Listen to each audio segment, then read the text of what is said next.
Here we're asked to find the solution to a system of equations algebraically, and we're given an equation of a parabola and a hyperbola. The first step to do this is to change our first equation, our parabola equation, so it's in the same format as our second equation. So our hyperbola has our x squared and then our y squared equal to some number. So to change that first equation, we need to move the x squared to the other side.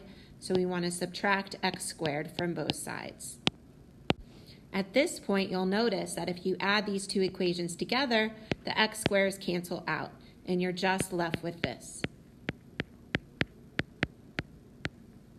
In order to solve this, we need to have this set equal to 0, so you move the -3 to the other side. You also want to make sure that the coefficient in front of what is squared is 1. In this case, it's -1, so I need to divide by -1 to cancel that out. So we would have y squared minus y minus 3 equals 0.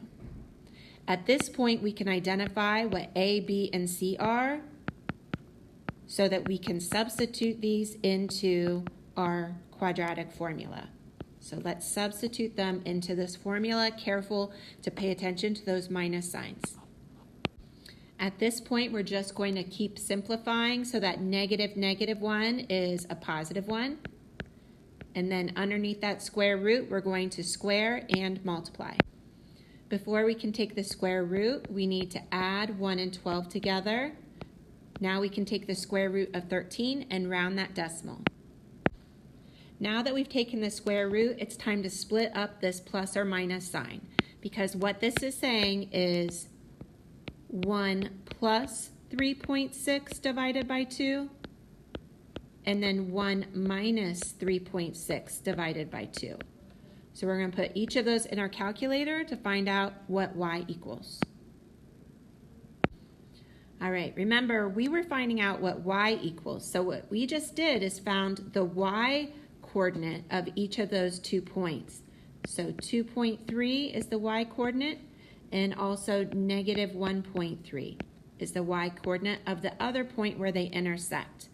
Now we need to look back to the original equations, and we can pick either one of those, substitute in those y values, and then solve for x to find the two x coordinates.